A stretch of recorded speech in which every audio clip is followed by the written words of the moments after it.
about Saudi Arabia. There he was. He didn't talk about the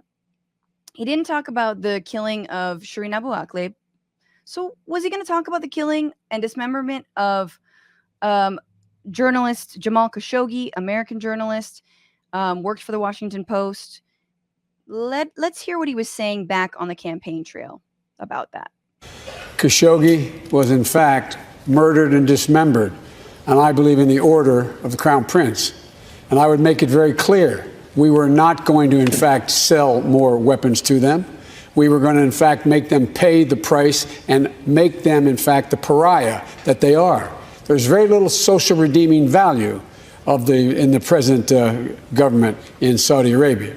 And I would also, as pointed out, I would end the subsidies that we have, end the sale of material to the Saudis, who they're going in and murdering children and they're murdering innocent people. And so they have to be held accountable. Yes, they have to be held accountable. And here's how he did it. Getting out of his limo. And, oh, there's a little fist bump with MBS, Mohammed bin Salman, Crown Prince of Saudi Arabia. Let's play that one back just a little bit.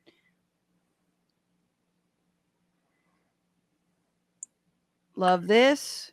Yep. I feel like Biden holds out the fist first for the bump. Yep. That's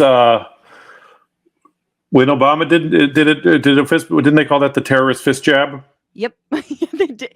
They literally did. I mean, it's amazing. Obviously, he was a black man, and that's like, it's a whole other thing. But this is next level. Yeah, and the Biden administration will be like, see, it was a fist bump. It wasn't a hug. That was how we held him accountable. Was we didn't shake hands or hug or spoon. It's for COVID. Yeah, it's COVID safety. Why wasn't it an elbow bump then? Yeah. Huh? Yeah, we didn't kiss cheek to cheek. Biden was like, I didn't give him a back rub like I usually do. Exactly. Absolutely. Look, he's on the campaign trail. No more weapon sales, held accountable, treat him like a pariah. But we need oil. Could you please produce more and lower the goddamn price of oil? Because, pain at the pump and killing me in the polls here. Also killing journalists. But he didn't bring that. In fact, actually, no, he did bring it up. To his credit, Joe Biden did bring up the killing of Jamal Khashoggi. And ironically, this was MBS's response.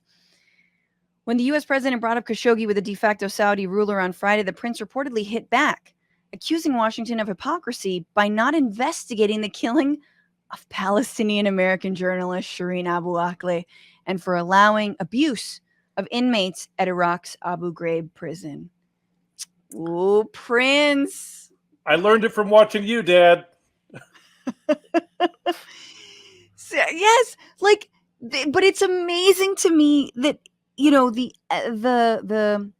praise that he receives from the Israelis. Obviously, he's not going to bring up Shireen Abu Akleh. He's going to, sign a new accord that means nothing, reaffirm the Abraham Accords.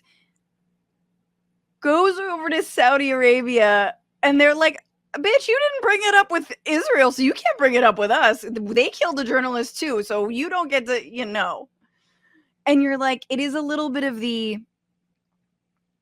it's not the all lives matter reaction, but it kind of is the all lives matter reaction of like, yeah, but we're not talking about that right now. Again, to quote another NATO Green bit that got very popular on TikTok. Everyone, NATO is a great comic. Do you guys know this?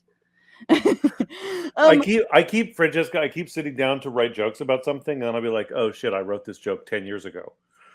I wish there was something new for me to talk about.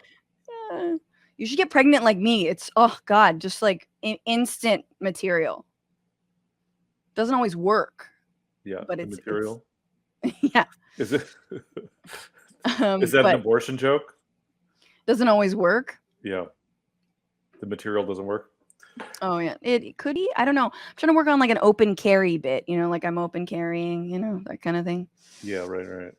Anywho. I mean, kids say the darndest things. And? The twins. My kids just turned 14 a week ago. So, It's deep. It's very deep. Okay.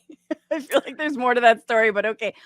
NATO, we're talking about Biden in Saudi Arabia. And I just want to say that Paige, the producer, also who has worked with In These Times, did some reporting that actually 28 Biden officials have ties to Saudi Arabia. So, I wonder if he's going to be stern with them. And what do you know? Fallout from both the Israel visit, fallout from both the Saudi Arabia visit. What happened? Well, immediately after Biden left Israel, they launch air raids on the Gaza Strip. Thankfully, no casualties reported. The missile attacks came after U.S. President Joe Biden left Israel to travel to Saudi Arabia. Great. Now, what happened when he left Saudi Arabia and did not bring up or was not able to really get far with the whole Jamal Khashoggi discussion? UAE arrests Khashoggi's U.S. lawyer on money laundering charges. Civil rights lawyer who had represented the slain Saudi journalist was arrested while transiting through the Dubai airport, an official and a rights group say. Tight. I'm surely those are legit charges and have nothing to do with the fact that both of these countries are getting away with murder. But I mean, it's also like, you know, the U.S. never has, but we're in a moment where any kind of like moral authority is out the, and it's, you know what I mean? Like, Yes. let alone the Palestinian, American journalist that got killed. But, it's like if Biden tries to bring up human rights with any of these people, if I was Mohammed bin Salman, I would just show the picture of that cop with the Punisher background on the phone, standing outside while children, like, God. aren't you the motherfuckers that let children get Are murdered? these your heroes? Yeah. Why don't you? But see, that's the thing. It's up? like, that's not fair. I once interviewed the mayor of Tokyo about like population decline in Tokyo. And it's in Japan. And part of the reason is they don't allow like my immigrants to like settle permanently in Japan. They can sort of like work for a little bit and then they have to go back. They're fairly xenophobic as a society. Gonna put that out there. So it's a lot of like migrant workers, temporary workers, and they don't have anyone like bolstering up their their retirement base essentially. No one paying into the system. So there's like a retirement cliff. There's a long way to go to say that then the Tokyo mayor was like, what about Donald Trump? You just elected him and he wants to build a wall on the US-Mexico border. And I was like, okay, yeah, but I'm asking you the question right now. Fair point. However, it's just an easy one. Trump can always be used. Literally, he's the Trump card for anyone trying to hold anyone else accountable forever. What's going on, Frantifa? If you haven't already, subscribe to this channel right now. Hit that button. And also, you can become a patron and support the show every single week. Get access to bonus episodes and exclusive merchandise. Patreon.com/Bitchuation Room. Do it.